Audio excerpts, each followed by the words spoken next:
नमस्ते, राम राम। समाचार पत्रों और टीवी चैनलों में दिए गए करोड़ों रुपए के विज्ञापनों से जो आडंबर दिल्ली की शिक्षा व्यवस्था को लेकर रचा गया, उसे दिल्ली हाई कोर्ट ने ध्वस्त कर दिया है। जो अरविंद केजरीवाल अपनी शिक्षा नीति का ढिंढोरा पूरे देश में पीटते हैं, उसकी असलियत कोर्ट ने सबके सामने ला दी। इतना ही नहीं, कोर्ट ने अरविंद केजरीवाल को अहंकारी तक बता दिया है, जो वो हैं। इस वीडियो में हम दो चरणों में बात करेंगे। पहली तो वो जो कोर्ट ने केजरीवाल की पोल पट्टी खोली है, और दूसरी दिल्ली के शिक्षा व्यवस्था की जो बदतर हालत है। और हम हवा हवाई नहीं बल्कि एक एक आंकड़ों को भी बताएंगे।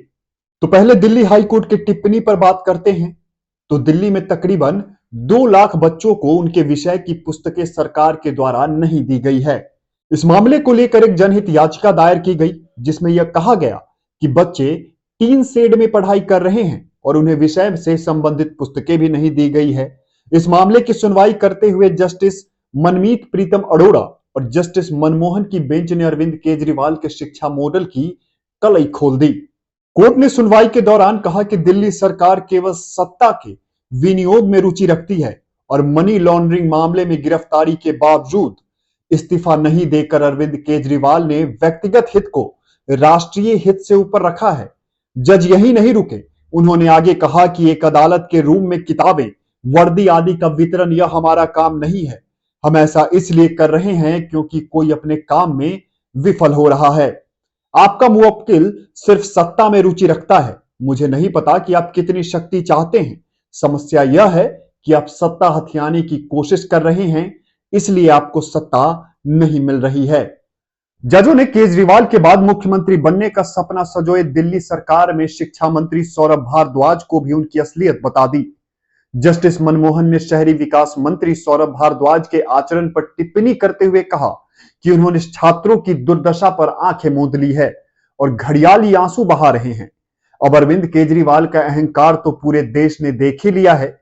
जो भी उनके खिलाफ बोलता है, पंजाब पुलिस के द्वारा उसे उठवा लिया जाता है। और कोर्ट ने अहंकारी होने की बात कह दी। कोर्ट ने कहा कि दिल्ली सरकार को छात्रों के स्कूल न जाने या पाठ्य पुस्तकें न होने की कोई चिंता नहीं है। कोर्ट ने कहा, आपकी रुचि केवल सत्ता में है, यह सत्ता का सर्वोच्च अहंकार है। तो ये रही अरविंद केजरीवाल को जो कोर्ट ने लताड़ा। अब इस वीडियो के दूसरे भाग पर आते हैं। सवाल यह है कि दिल्ली की शिक्षा मॉडल क्या सच में विश्व स्तरीय है? तो इसका जवाब है घंटा। और ये मैं आंकड़ों के साथ बताऊंगा। हालांकि स्कूलों में जो घोटाले हुए हैं उसकी जांच भी चल रही है। खैर, तो अरविंद केजरीवाल ने दिल्ली की जनता से वादा किया था, हम 500 नए स्कूल बनाएंगे। लेकिन बनाए कितने? मात्र 63। इसके अलावा अगर हम सेंट्रल विजिलेंस कमीशन की रिपोर्ट की बात करें तो अरविंद केजरीवाल के सरकार ने 141 स्कूलों में 4027 नए क्लासरूम बनवाए, जबकि टारगेट 194 स्कूलों में 6133 क्लासरूम बनवाने का था। बल्कि रिपोर्ट के अनुसार सिर्फ 4027 नए क्लासरूम बनवाए गए, जबकि पैसा 7137 क्लासरूम के लिए सैंक्शन किया गया था। और ये लोग इतने मक्कार निकले कि जो शौचालय स्कूलों में बनवाया गया उसे भी उन्होंने क्लासरूम के रूप में गिनवा दिया।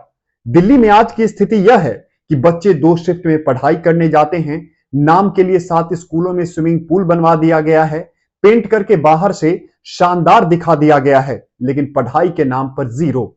तो साल 2022 में दिल्ली के सरकारी स्कूलों का 10वीं कक्षा का उत्तीर्ण प्रतिशत गिरकर 81.36% हो गया, जो राष्ट्रीय उत्तीर्ण प्रतिशत 94.4% से कम है।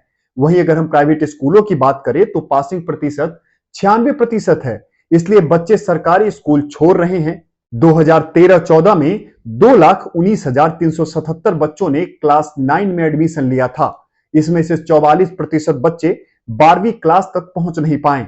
इसके अलावा जिन बच्चों ने 2015-16 में 11वीं में एडमिशन लिया था, उनमें से 26% बच्चे कभी स्कूल ही नहीं गए। और इससे भी बुरी 10वीं के बच्चों का हाल है। जो बच्चे साल 2015-16 में 9वीं में थे, उनमें से 43% बच्चे 10वीं में नहीं जा सके। तो यहां एक सवाल उठता है कि आखिर ये बच्चे गए कहां? तो जिन बच्चों के कम नंबर आए, उन्हें सरकार ने अगली क्लास में जाने नहीं दिया और इसी वजह से दिल्ली में ड्रॉप आउट रेट्स बढ़ा है और प्राइवेट स्कूलों में बच्चों के दाखिला की संख्या भी बढ़ी है। इसके अलावा भी ऐसे कई मामले हैं जिन पर सार्थक चर्चा हो सकती है, जिसके बाद दिल्ली के शिक्षा व्यवस्था की दुर्दशा सबके सामने आ जाएगी। जैसे शिक्षकों की कमी। एक आरटीआई के अनुसार दिल्ली के सरकारी स्कूलों में 45,000 शिक्षकों का पद खाली है, तो वहीं 20,000 गेस्ट टीचर पढ़ा रहे हैं। कुल मिलाकर ये दिल्ली की शिक्षा व्यवस्था की असलियत है। और दूर बैठे किसी प्रदेश में लोग अरविंद केजरीवाल के शिक्षा व्यवस्था को दुनिया की सबसे अच्छी मानते हैं। हालांकि ये भ्रम भी लोगों का जल्दी टूटेगा। अगर ये वीडियो आपको अच्छा लगा तो लाइक जरूर कीजिएगा, अपने दोस्तों को रिकमेंड जरूर कीजिएगा। साथ ही अगर आपने चैनल को सब्सक्राइब नहीं किया है तो सब्सक्राइब भी जरूर कर दीजिएगा। बहुत बहुत धन्यवाद।